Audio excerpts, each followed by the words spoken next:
사고의 자유 오늘의 이야기. INFJ 세상에 없는 것을 보는 자들의 외로운 여정. 지금 시작하겠습니다. INFJ는 칼 융이 말한 내향적 직관주의자의 대표격으로 드문 기질과 풍부한 상상력, 깊은 사유를 동시에 가진 존재입니다. 이들은 마치 현실 너머의 세계를 감지하며 살아가는 사람처럼 눈에 보이지 않는 흐름과 가능성을 감지하고 그것을 말없이 품어냅니다. 그러나 이런 선물 같은 능력은 자칫하면 괴로움로 작용할 수 있습니다. 그들이 바라보는 세계는 남들과 다르기에 그 차이는 곧 고립과 오해, 고통의 씨앗이 됩니다. 지금부터 그 고통의 실체를 8가지 관점에서 조명하고 INFJ가 겪는 지각의 축복이자 고통의 본질을 알려드리겠습니다. 첫 번째, 현실을 초월한 감지력, 실용적이지 않은 천재성의 딜레마. 내향적인 직관은 눈앞의 사물보다 시간과 가능성 너머의 의미를 추구합니다. INFJ는 현재 벌어지는 일보다 그것이 가져올 미래의 의미에 더 집중하고 현실적 유용성보다는 상징, 본질, 직감에 더 가치를 둡니다. 하지만 세상은 대체로 구체적이고 실용적인 결과를 중시하죠. INFJ는 이 일이 지금 왜 중요한가 보다는 이 일이 앞으로 어떤 의미를 가질까를 고민하며 주변에서는 종종 꿈같은 생각에 빠진 공상가로 여겨집니다. 그들의 내면은 복잡하고 다차원적이며 사고의 방향은 비선형적입니다. 어떤 생각은 현재와 무관하게 떠오르며 논리보다는 직감과 이미지로 연결됩니다. 이는 창의적이지만 실용적이지 않다는 비판에 노출되며 자신을 설명하려 할수록 더욱 소외감과 혼란을 느끼게 됩니다. 세상이 원하는 명확함에 자신을 맞추려다 보면 정체성의 왜곡과 무력감을 겪게 됩니다. 두 번째, 주관적 요소에 대한 과민성. 왜 나만 이렇게 느끼는가? INFJ는 주관적 감각에 극도로 예민합니다. 그들의 지각은 외부 자극보다 내면의 울림에 민감하며 한마디 말, 눈빛, 무심코 던진 농담에도 깊은 상처를 받을 수 있습니다. 이는 종종 지나치게 민감하다는 평가로 이어지며 INFJ는 자신의 감각을 숨기거나 감정의 표출을 억제하게 됩니다. 이들이 고통스러운 이유는 감정이 풍부해서가 아니라 그것을 정지하고 해석하는 능력이 지나치게 뛰어나기 때문입니다. 프로이트가 말한 병적인 자기애의 특징처럼 INFJ는 무의식적으로 내면의 세계에 과도하게 몰입하며 모든 감정을 개인화하는 경향을 보입니다.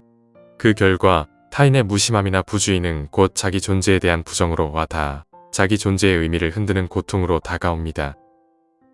세 번째, 세상과 단절된 직관. 보이지 않는 것을 설명하는 불가능성. INFJ는 내면에 떠오르는 상징, 이미지, 비전을 명확한 언어로 설명하기 어려워합니다.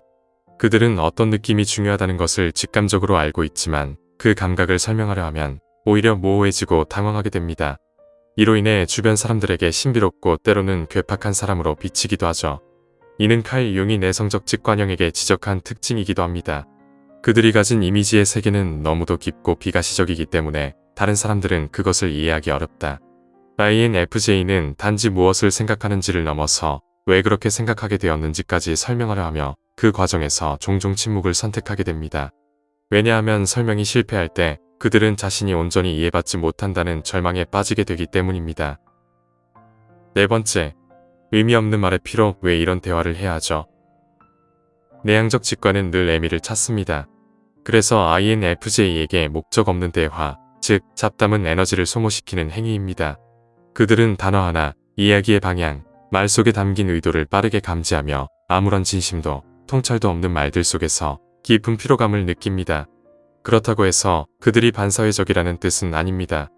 오히려 INFJ는 깊이 있는 소통을 누구보다 갈망합니다.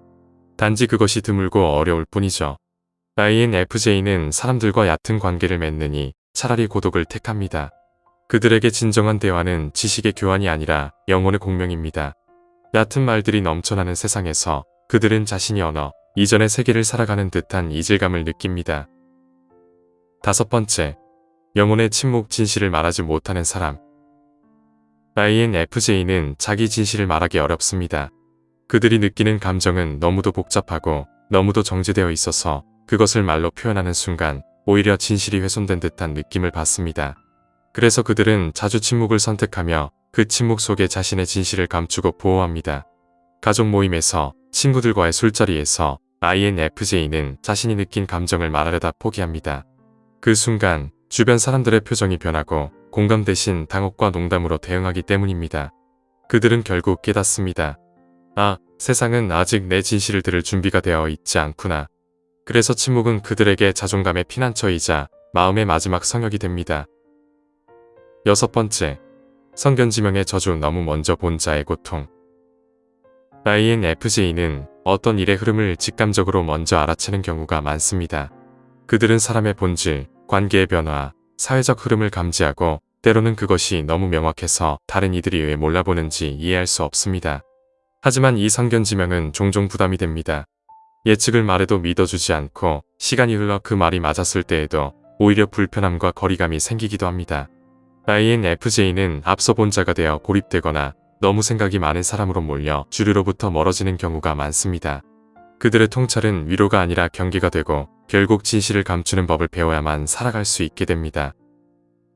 7번째, 사회적 상호작용의 내상. 말보다 깊이 읽는 감각. INFJ는 단지 말을 듣는 것이 아니라 말의 에너지, 음색, 의도, 감정을 동시에 받아들입니다.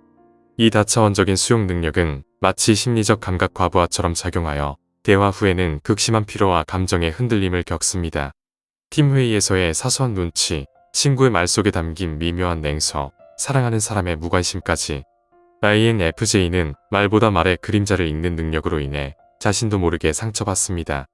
주변에서는 별일 아니야 라고 말하지만 그들에게는 이미 그 모든 것이 정서적 충격으로 새겨진 뒤입니다. 8번째, 고통의 역설. 고독한 자에게만 허락된 내면의 성역. 칼 융은 말했습니다. 고통은 삶의 깊이를 알게 해주는 스승이다. INFJ는 자신의 고통을 부정하거나 회피하지 않습니다. 그들은 고통 속에 의미가 있음을 직감합니다. 그리고 그 고통을 예술, 글쓰기, 상담, 봉사 같은 방식으로 승화시킬 수 있을 때 비로소 진정한 자기 실현을 경험하게 됩니다. INFJ는 고통을 통해 스스로를 재구성하고 세상과 자신 사이에 다리를 놓습니다. 그들의 내면은 어두울 수도 있지만 그 어둠은 곧 빛을 품고 있으며 그 빛은 누구보다 따뜻하고 깊고 치유적인 에너지로 타인을 감싸줍니다. INFJ의 고통은 단순한 내향성에서 오는 것이 아닙니다. 그것은 보이지 않는 것을 감지하고도 표현할 수 없는 능력이라는 역설적인 천재성에서 비롯됩니다. 그러나 그 고통은 단절이 아닌 다리이며 침묵은 회피가 아닌 치유입니다. INFJ는 혼자만의 방식으로 세상을 사랑하고 자신만의 언어로 세상을 이해합니다. 그들의 내성적인 직관은 단순히 고립을 위한 도구가 아니라 세상과 더 깊이 연결되기 위한 가장 정제된 통로입니다. 진정한 이해는 말이 아닌 공명의 깊이에서 비롯됩니다. INFJ는 그 진동을 듣는 이들이고 느끼는 이들입니다. 그들의 고통은 곧 가능성이며 그 가능성은 세상을 더 깊이 사랑하게 만드는 힘이 됩니다. 오늘 이야기는 여기까지입니다. 영상이 마음에 드셨다면 좋아요와 구독 부탁드립니다. 끝까지 시청해주셔서 감사합니다.